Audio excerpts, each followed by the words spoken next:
Olá pessoal, cá estamos aqui novamente para dar continuidade ao nosso estudo de equações diferenciais e hoje a gente vai tratar de um tópico bastante importante porque ele vai servir de base para a gente começar a resolver a resposta de estado nulo das nossas equações diferenciais. Então esse assunto ele vai ser de grande importância porque é um dos fundamentos para a gente iniciar o cálculo da resposta de estado nulo, certo? Porque como eu falei antes, na aula passada, uma equação diferencial linear, né, que descreve algum sistema, e como exemplo naquela aula eu coloquei um circuito elétrico RC, essa propriedade da linearidade, ela permite a gente quebrar a resposta total da nossa equação diferencial em duas parcelas. Uma que a gente chama de resposta de entrada nula e outra que a gente chama de resposta de estado nulo. Naquela aula, a gente viu como é que se calcula a resposta de entrada nula e, além disso, eu coloquei também lá o significado físico, né, no contexto de sistemas, que cada uma dessas respostas ela representa. Hoje a gente vai ver aqui o que a gente chama de resposta ao impulso. Então, a gente vai tentar entender qual o comportamento, qual a resposta do nosso sistema, da nossa equação diferencial, quando se é imposta como entrada a função impulso.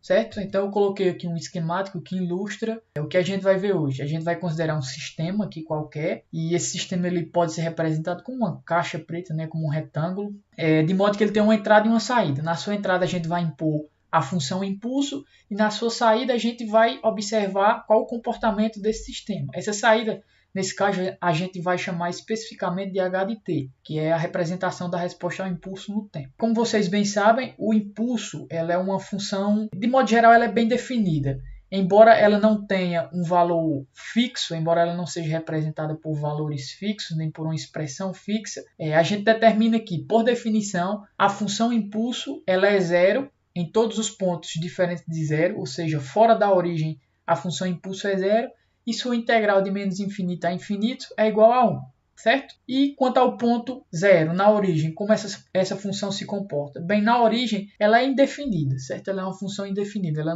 não tem um valor fixo, ela não tem um valor real, certo? Então, a gente quer estudar o comportamento do nosso sistema quando essa função é aplicada à sua entrada. Embora ela não tenha um valor fixo, ela não tenha um valor definido na origem, quando a gente aplica essa função ao nosso sistema, no tempo t igual a zero, ela vai atuar sobre o nosso sistema, certo? Embora não definida, ainda assim, ela tem uma atuação sobre o nosso sistema, ela gera uma perturbação, ok? E essa perturbação ela é necessária para dar início a um funcionamento do nosso sistema, certo? A gente quer entender como é esse funcionamento, certo? Bem, por definição, ela atua somente no tempo t igual a zero e depois do tempo t igual a zero ela some. Mas, embora ela tenha sumido, a perturbação que ela causa no nosso sistema, ela vai continuar atuando. Ou seja, a gente está aqui com uma configuração de um sistema que recebeu uma entrada momentaneamente em t igual a zero e depois sumiu. Mas antes de sumir, essa entrada ela gerou condições iniciais para o nosso sistema. Ela gerou perturbações iniciais que permitem ao nosso sistema funcionar.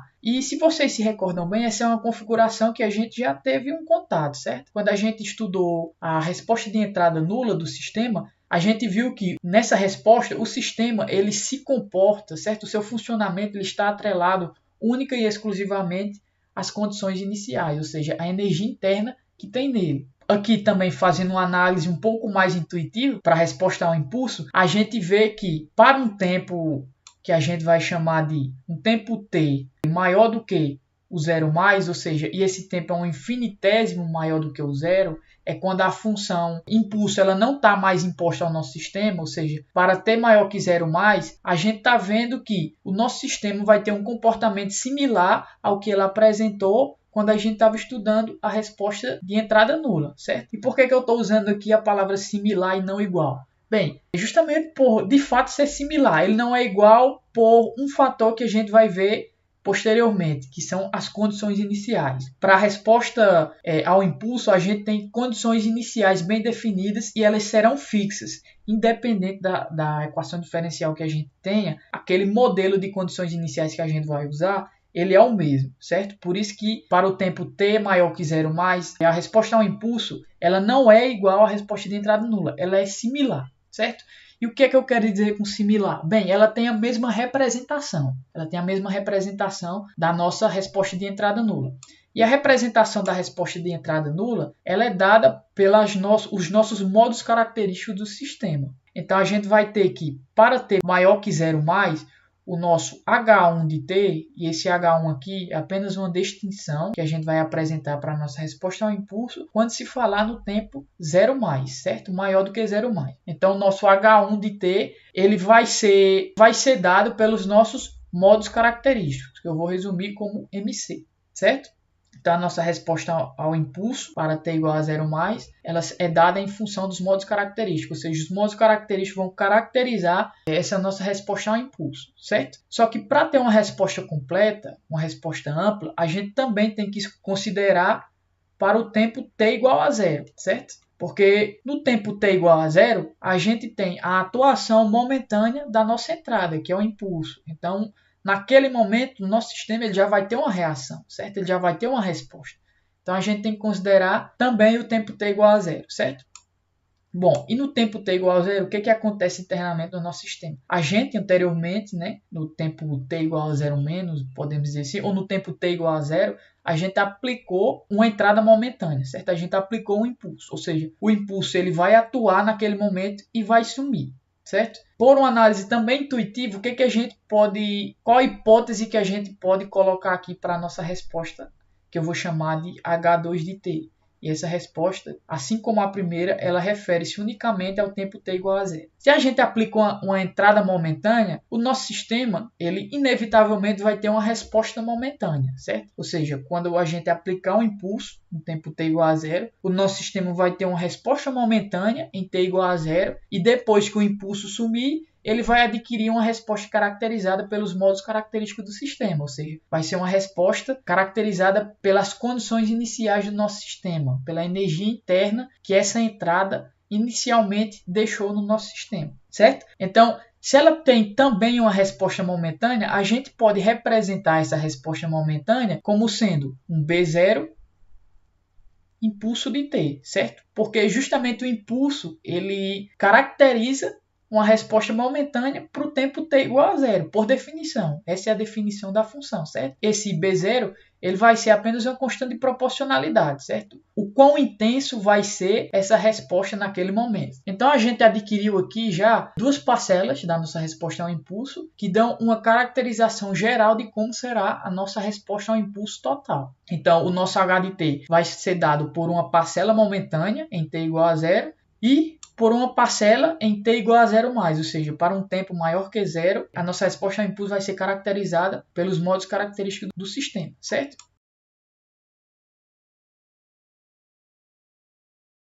A gente consegue provar, através de cálculos matemáticos bem definidos, que a nossa resposta ao impulso, H de t, ela é dada de forma geral, certo? E eu não vou aqui entrar nessa demonstração, mas como eu disse, a literatura utilizada aqui, a bibliografia utilizada, ela é a do LAT, e lá tem essa demonstração. Lá ele demonstra que o nosso H de t é dado por B0 do impulso de t, certo? Que é a parcela momentânea, mais um P de D YN de t. U de t. Esse U de t apenas caracteriza que a nossa resposta ela vai ser causal, certo? Toda essa parcela aqui ela só vai ser válida para valores de t maiores do que 0. Isso representa um sistema causal, certo? E eu vou explicar qual o significado de cada parcela dessa. O B0, o PD e o YN, certo? Vamos começar pelo B0. O B0 ele vai ser uma constante, certo? Então, o B0 ele vai pertencer ao conjunto dos reais e ele vai depender diretamente da nossa equação diferencial. Se a gente voltar aqui para aquela formulação genérica da nossa equação diferencial, a gente vai ter que a equação diferencial nada mais é do que uma relação entre duas funções e suas derivadas, certo? Onde uma função a gente chama de sinal de saída do nosso sistema, y de t, e a outra função a gente chama de sinal de entrada, x de t, certo? E aqui são as suas respectivas derivadas de ordem superior. E a gente viu que, para os sistemas em gerais que a gente vai estudar aqui, a equação diferencial que descreve esses sistemas, eles devem obedecer a uma condição bem definida, que é o n, ou seja, a ordem da maior derivada relativa à nossa função de saída, deve ser maior ou igual do que o m, que é a maior ordem da derivada relativa ao nosso sinal de entrada. Então, a gente tem que ter essa condição estabelecida para garantir o que a gente chama de estabilidade do sistema, certo?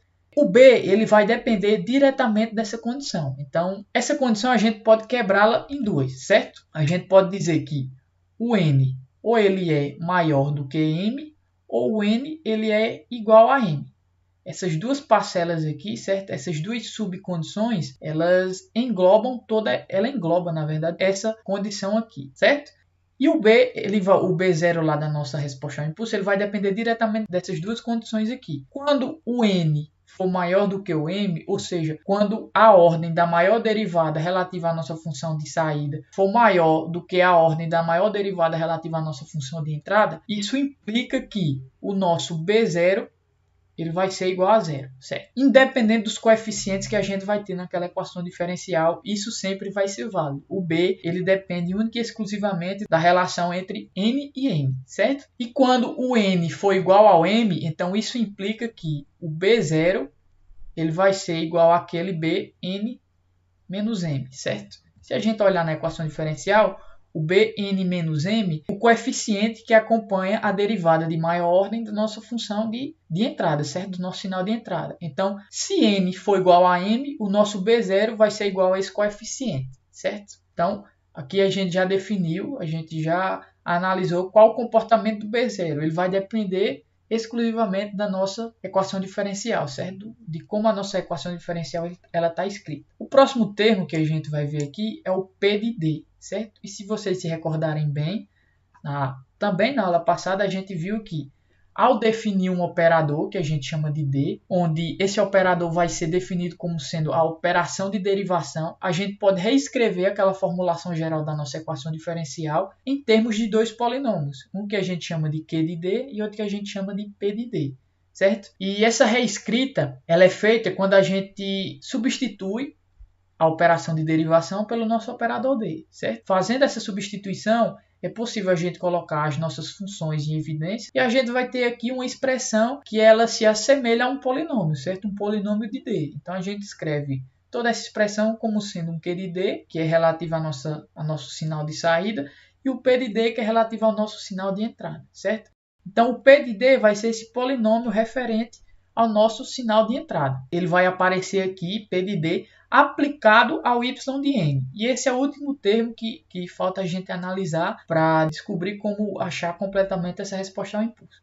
E o yn nada mais é do que o comportamento da nossa resposta ao impulso para t maior do que 0 mais, certo? Então, o yn vai ser uma combinação linear dos nossos modos característicos. Então, para definir o nosso yn, a gente vai ter que, primeiramente, encontrar os nossos modos característicos. E, de novo, retomando a aula passada, como é que a gente encontra os modos característicos? Primeiro, a gente tem que extrair o nosso polinômio Q de D, certo? Que a gente vai chamar de polinômio característico da nossa equação diferencial. E, posteriormente, calcular as raízes desse polinômio. Obtendo as raízes desse polinômio, a gente vai definir o formato da nossa resposta. Naquele caso, da nossa resposta de entrada nula, certo? Então, por exemplo, se eu tenho o caso de raízes reais e distintas do nosso polinômio característico, se eu tenho raízes características que são reais e distintas, então, para cada raiz distinta, a gente vai ter uma exponencial associada. E, convenientemente, existe uma constante que acompanha essa exponencial. Então, essa constante, junto com essa exponencial, vai definir o que a gente chama de combinação linear dos modos característicos. As exponenciais são nossos modos característicos e as constantes, com aquela soma das exponenciais, é o que a gente chama de combinação linear dos modos característicos, certo?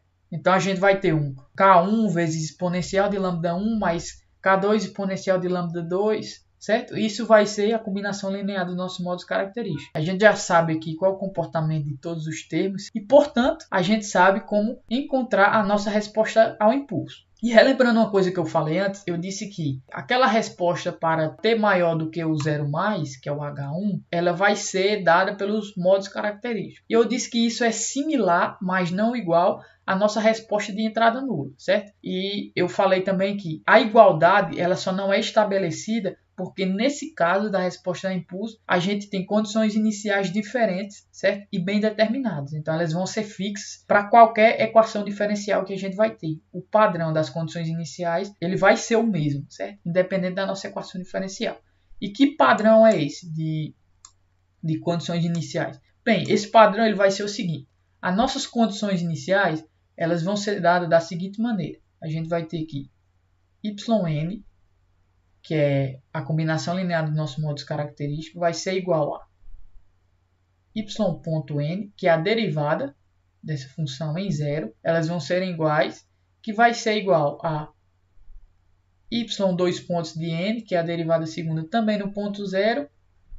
Isso vai se estender até a derivada de ordem n-2 também zero. Isso tudo vai ser igual a zero. A única ressalva aqui é que na derivada de ordem n-1 em zero, essa função vai ser igual a 1, certo? Qual o significado disso? Bem, as condições iniciais também vão depender da ordem da nossa equação diferencial. Então, se por exemplo, se eu tenho uma equação diferencial de ordem 4, então o que a gente vai ter? A primeira condição inicial que a gente deve ter para resolver as nossas equações diferenciais, ela é referente à nossa função yn, certo? No ponto zero. Então, essa é a primeira condição inicial, ela é indispensável para a gente resolver a nossa equação diferencial. Eu estou dizendo que yn de zero vai ser igual a yn ponto, certo? Que é a derivada também zero. Qual o significado disso? Significa que se eu tenho uma equação diferencial de uma ordem maior do que 1, por exemplo, eu vou precisar de mais do que uma condição inicial, certo? E essa condição inicial ela vai ser relativa às derivadas sucessivas de ordem superior, certo? Então, um exemplo numérico prático. Se eu tenho uma equação diferencial, como eu coloquei, de ordem 4, eu vou precisar de 4 condições iniciais para resolver. Isso se tratando da resposta da equação diferencial não homogênea, certo? Então eu preciso de 4 condições iniciais. A primeira condição inicial, ela vai ser referente à nossa função, certo? A nossa função resposta. Somente a função resposta, em algum ponto. A outra condição inicial também vai ser referente à nossa função resposta, mas nesse caso a derivada dessa função, certo? A derivada de primeira ordem. A terceira condição que a gente tem vai ser referente à derivada de segunda ordem, ou seja, para cada nova condição inicial que eu preciso, ela vai ser referente à derivada de ordem n-1, certo? Então, se eu preciso de 4 condições iniciais, eu vou ter a referente à nossa função normal, a referente à de ordem 1, a derivada de ordem 1, a derivada de ordem 2 e a derivada de ordem 3, porque tanto a função quanto as suas derivadas de ordem 1 até 3, elas já contemplam essas 4 condições iniciais que eu preciso, certo? E por que eu estou dando essa explicação? Justamente porque, nesse caso da resposta ao impulso, a última condição inicial do nosso sistema, ela vai ser sempre igual a 1, enquanto que as outras condições, elas vão ser igual a 0, certo? Então, se eu tenho uma equação diferencial de ordem 4, por exemplo, em termos práticos, de ordem 4, a gente vai precisar de 4 condições iniciais, certo? Onde as 3 primeiras, ou seja, a que é referente à função, a derivada primeira, a derivada segunda e a derivada terceira, elas vão ser, a derivada segunda vão ser 0 e a da derivada terceira, que é a ordem n-1, ela vai ser 1, certo? Então, recapitulando, a gente tem aqui uma equação diferencial de ordem 4, certo? Eu preciso de 4 condições iniciais. Eu sei que eu estou calculando a resposta ao impulso. Então, por consequência, a gente pode dizer que a última condição inicial ela vai ser 1, certo? Então, a condição inicial para a função em 0, para a função normal em 0, ela vai ser 0, que é igual para a primeira derivada. Ou seja, a gente já contemplou aqui 2 condições, certo? Para a terceira também vai ser 0, porém para a quarta vai ser 1, ok? E esse padrão das condições iniciais, eles vão ser usados para qualquer equação diferencial. Então, a última condição, a gente vai ter que ela deve ser igual a 1 para a gente encontrar quem são aquelas constantes que acompanham nossos modos característicos, certo? Isso tudo que eu expliquei aqui sobre as condições iniciais é justamente para a gente encontrar aquelas constantes que acompanham os modos característicos, certo? Então, dado que a gente consegue encontrar quem é o B0 da nossa resposta ao impulso, a gente sabe quem é o P de D através da equação diferencial e a gente sabe encontrar as constantes dos nossos modos característicos, a gente já tem toda a resposta ao impulso de qualquer sistema, certo? Então, essa é a metodologia que a gente vai usar aqui para encontrar a resposta ao impulso de qualquer sistema, certo? De qualquer equação diferencial. E agora a gente vai fazer um exemplo para ver na prática como é que isso tudo se aplica, certo? E trouxemos aqui uma questão com a seguinte equação diferencial. Veja que a questão nos dá a equação diferencial já em termos dos polinômios Q de D e esse aqui é o polinômio P de D, certo? Então a gente já tem aqui algumas das informações explícitas que a gente precisa. E a gente quer encontrar a resposta ao impulso unitário para esse sistema. Então qual é o primeiro passo? O primeiro passo vamos escrever aqui a equação diferencial que ele nos dá, D mais 2, y de t, é igual a 3D mais 5, x de t, que é a nossa entrada, certo? Essa é a nossa equação diferencial. Lembrando que essa parcela aqui é o que a gente chama de Q de D e essa parcela é o que a gente chama de P de D, certo? Ela já está explícita aqui, a gente não precisou encontrá-la, a questão já nos deu. Bom, então agora o que a gente precisa é saber quem é o B0, lá da nossa resposta ao impulso, quem é o P de D, que a gente já tem, e quem é o YN, certo? Vamos começar pelo B0. Lembrando que o B0 ele depende da ordem da nossa equação diferencial, certo? Então, se a ordem da maior derivada da nossa função de saída for igual à ordem da maior derivada da nossa função de entrada, a gente tem que o B0 é aquele Bn menos n. E lembrando que Bn menos n, menos m é o coeficiente que acompanha a derivada de maior ordem do nosso sinal de entrada, certo? Então vamos ver. Quem é a derivada de maior ordem do nosso sinal de saída? É a derivada de ordem 1, certo? Aqui a gente tem um D1. Embora não esteja explícito aqui o D1, antes não estava, né? Mas a gente sabe que só o D é a operação de derivada de primeira ordem. Enquanto a função de entrada, certo? Quem é a derivada de maior ordem da nossa função de entrada? Também é uma derivada de ordem 1. Se a gente voltar lá nas nossas condições, a gente viu que se a ordem das duas derivadas são iguais, o B0 é o Bn menos m, certo? E quem é o Bn menos m nesse caso? É justamente esse coeficiente aqui que acompanha a derivada. Essa análise nos permite concluir que o B0 nesse caso é igual a 3. A gente já encontrou o primeiro fator para fazer a nossa resposta ao impulso, certo? Quem é agora que a gente precisa encontrar? Bem, seria, tecnicamente, né, o nosso P de D. Só que a questão generosamente já nos deu o P de D. Então a gente já tem aqui P de D é igual a 3D mais 5, certo? Esse aqui é o segundo fator que a gente precisa para a nossa resposta ao impulso. E por último, falta encontrar o nosso YN, certo? Só que quem é o YN? YN vai ser uma combinação linear dos nossos modos característicos. Então, primeiramente, a gente tem que encontrar quem é os modos característicos, certo? Eu vou colocar aqui como MC, de modo característico. Como é que a gente encontra os nossos modos característicos? Primeiro, a gente tem que encontrar o polinômio característico, que nada mais é que o Q de D, e igualar esse polinômio a zero. Então, a gente viu que Q de lambda deve ser igual a zero. Lambda são as raízes características. Então, substituindo D por lambda, a gente tem que lambda mais 2 é igual a zero. A gente tem uma raiz única, que é lambda igual a menos 2. Eu tenho uma única raiz característica. Então, ela vai me definir um único modo característico. Então, o nosso modo característico, nesse caso, vou colocar aqui modo característico, vai ser quem? A exponencial de menos 2t. Para eu ter uma combinação linear do modo característico, o que é que eu preciso? Ou seja, para eu ter meu yn, uma combinação linear de um modo característico é apenas multiplicar esse modo característico por uma constante c. Então, c vezes exponencial de menos 2t vai ser o meu yn, onde c pertence aos reais, certo? Então, esse aqui é o meu yn, só que eu preciso encontrar quem é essa constante c. Como que eu encontro essa constante c? Considerando as nossas condições iniciais, certo? E lembrando que o padrão de condições iniciais é esse aqui, sempre, para qualquer equação diferencial. Então, vamos lá. E lembre-se também que as nossas condições iniciais elas vão depender diretamente da ordem da nossa equação diferencial. Qual é a ordem da nossa equação diferencial? A ordem da nossa equação diferencial é dada pela ordem da maior derivada relativa à nossa função de saída, certo? Ou seja, a ordem aqui é 1. Então, a gente vai ter que a condição inicial que vai ser igual a 1 vai ser o nosso yn de 1 menos 1. Quem é 1 menos 1? É 0, certo? Então, eu vou reescrever aqui a nossa resolução. Então, a gente vai ter que yn de 1 menos 1 de 0 é igual a 1. Só que quem é yn de 1 menos 1? Lembrando que essa notação ela é relativa à derivada, certo? Então, aqui a gente vai ter a derivada de ordem 0. Quem é a derivada de ordem 0? É a própria função yn, certo? Então, yn de 0, nesse caso, vai ser igual a 1. Okay? Essa é a nossa condição inicial. E a gente vai substituir aqui nessa expressão. Então, a gente vai ter yn de 0 é igual a quem? A c exponencial de menos 2 vezes 0. Só que quem é exponencial de menos 2 vezes 0? É exponencial de 0. Exponencial de 0 é 1, certo?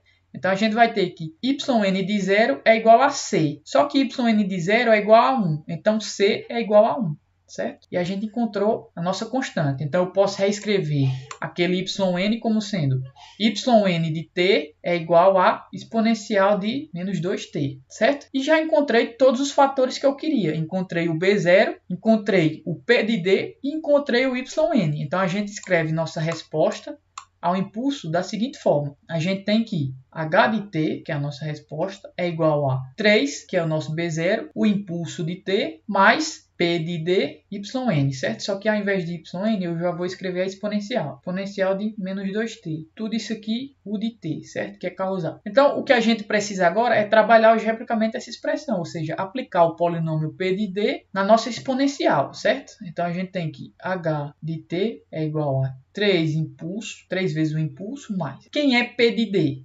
Se a gente recorrer à parte de cima aqui da nossa análise, a gente vai ver que P de D é 3D mais 5. Ou seja, eu preciso tomar a derivada do nosso yn, multiplicar por 3 e somar com 5 vezes o nosso yn, certo? Eu vou reescrever passo a passo aqui para ficar mais fácil. Então, P de D é 3D mais 5 exponencial de menos 2t, certo? Isso aqui, o de t, ok? Eu posso fazer essa distributiva aqui, de modo que a gente vai ficar assim. H de t é igual a 3 impulso de t mais, vamos lá, 3d exponencial de menos 2t mais 5 exponencial de menos 2t. Tudo isso aqui, o de t. Vamos lá. Quem é d de exponencial de menos 2t? É a derivada de ordem 1, certo? Então, eu tenho que derivar uma vez essa função. Então, a gente vai ter a seguinte expressão. H de t é igual a 3 vezes o impulso mais 3 vezes a derivada da exponencial. Quem é a derivada dessa exponencial? Vai ser menos 2 exponencial de menos 2t, certo? Mais 5 vezes a própria função.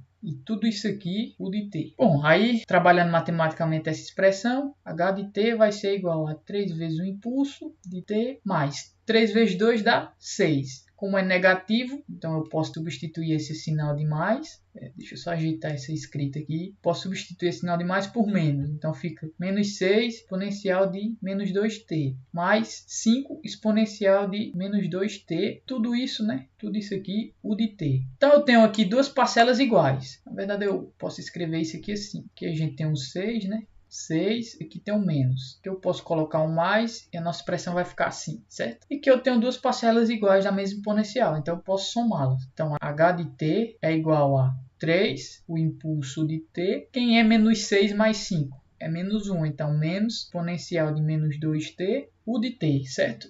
E essa é a nossa resposta ao impulso, ok? É a resposta ao impulso daquela nossa equação diferencial, certo? Então, o procedimento ele é relativamente simples, né? A gente só precisa encontrar quem é o B0, que a gente encontrou sendo igual a 3, nesse caso em particular, e encontrar aquela expressão P de D aplicado à nossa função yn. Lembrando que yn nada mais é do que uma combinação linear dos nossos modos característicos. Então, essa função vai depender diretamente de quem? Da ordem da nossa equação diferencial, porque tanto o B0 quanto as condições iniciais dependem da ordem da nossa equação diferencial, e vai depender também dos nossos modos característicos, certo? Vai depender tanto do polinômio P de D quanto do polinômio Q de D, certo? Então, essa é a maneira efetiva que a gente tem para encontrar a resposta ao impulso do nosso sistema, certo? Lembrando que essa resposta ao impulso ela vai servir para a gente de base, ela vai servir como base para a gente começar a calcular o que a gente definiu como sendo a resposta de estado nulo do sistema, certo? Então, essa resposta ao impulso